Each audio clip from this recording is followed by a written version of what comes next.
ঘোষপুর গ্রামে বসন্তবর তার স্ত্রী, 3 মেয়ে এবং 2 ছেলেকে নিয়ে বাস করতেন।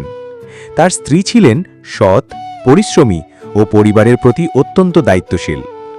বড় মেয়ে রত্না ও ছোট ছেলে রতন সৎ, পরিশ্রমী এবং বাবা মার আদেশ পালনকারী সন্তান ছিল।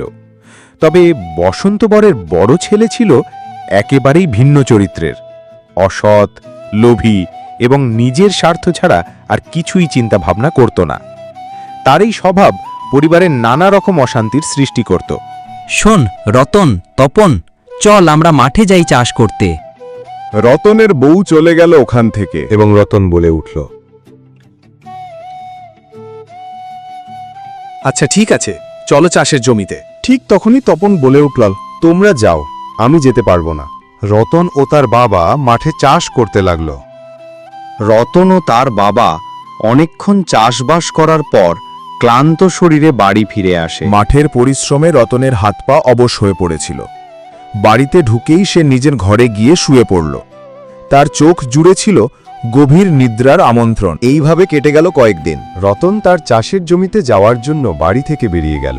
বসন্ত ঋতু এসেছিল নতুন আশার বার্তা নিয়ে। রতন তার বাবার সঙ্গে জমিতে চাষ করেছিল পরম যত্নে। এবছর তাদের ধান খেতে খুব ভালো ফলন হয়েছে। জমির চারপাশে সবুজ ধানের গাছ মাথা উঁচু করে দাঁড়িয়ে, যেন বিজয়ীর মুকুট পড়ে আছে। রতনের চোখে আনন্দের ঝিলিজ। সে ভাবে, এইবার বুঝি সত্যি সুখ আসবে, মা বাবার ঋণ শোধ হবে, ছোট বোনের পড়াশোনার খরচ উঠবে, দুর্দিন পেছনে পড়ে থাকবে। কিন্তু সুখ যেন বেশিক্ষণ টেকে না। একদিন রাতে তপন তার কিছু লোকজন নিয়ে আসে। চুপিসারে ফসল কেটে নিয়ে যায় তারা। সকালে রতন যখন জমিতে আসে, দেখে পুরো ক্ষেত ফাঁকা। মাথা ঘুরে যায় তার। সে বসে পড়ে মাটিতে, চোখ দিয়ে জল গড়িয়ে পড়ে। বাবা এসে চুপচাপ পাশে দাঁড়ায়। কিছু বলার থাকে না কারোর। রতন চুপ করে শুনে গেল। বাবার কণ্ঠে ছিল না কোনো নিশ্চিত আশ্বাস, ছিল না কোনো প্রতিশ্রুতি। তবু সেই কণ্ঠে ছিল এক অদ্ভুত বিশ্বাস, ভাঙা মনকে ধরে রাখার জোর। এদিকে তপন তার বউ ছেলে মেয়ে নিয়ে ভালোই কাটাচ্ছিল দিন। অন্যের কষ্ট আর চোখের জল দিয়ে গড়া সুখ টেকসই হয় না, সে কথা তখনও তপনের মনে হয়নি। চুরি করা ফসল আর প্রভাব ঘাটিয়ে সে সময়টা পার করে দিচ্ছিল। আর রতন তার বাবা, স্ত্রী ও একমাত্র ছেলেকে নিয়ে খুব কষ্টে দিন কাটাচ্ছিল। ক্ষুধা, ঋণ, অপমান সব একসাথে যেন ওদের পিঠে চেপে বসেছিল। তবু তারা হাল ছাড়েনি। রতনের ছেলে রাজু ছোট থেকেই পড়াশোনায় ভালো ছিল।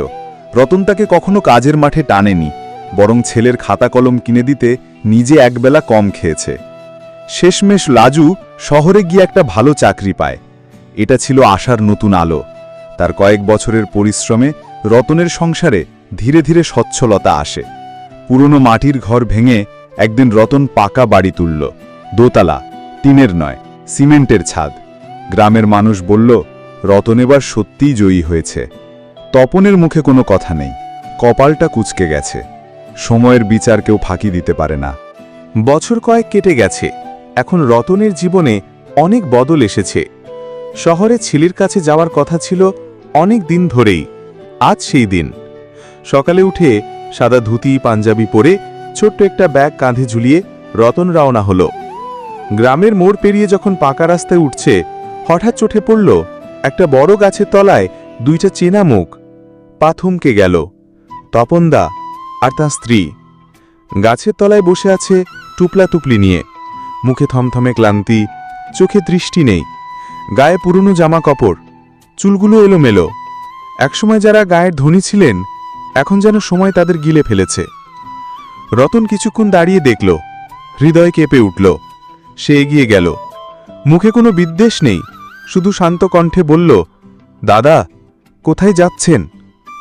তপন চোখ তুলে চাইল, কিছু বলার শক্তি যেন নেই। মাথা নিচু করে শুধু বলল, কোনো কাজ জুটে কিনা দেখছি। রতন চুপ করে দাঁড়িয়ে থাকল কিছুক্ষণ। রতন, তপন ও তার স্ত্রীকে নিয়ে বাড়ি ফিরল। এখন থেকে তপন ও তার স্ত্রী রতনের বাড়িয়েই থাকে। এক সন্ধ্যায় রতন বলে, অন্যায় আমাকে ভেঙে দিতে পারেনি, বরং আমাকে মানুষ করে তুলেছে।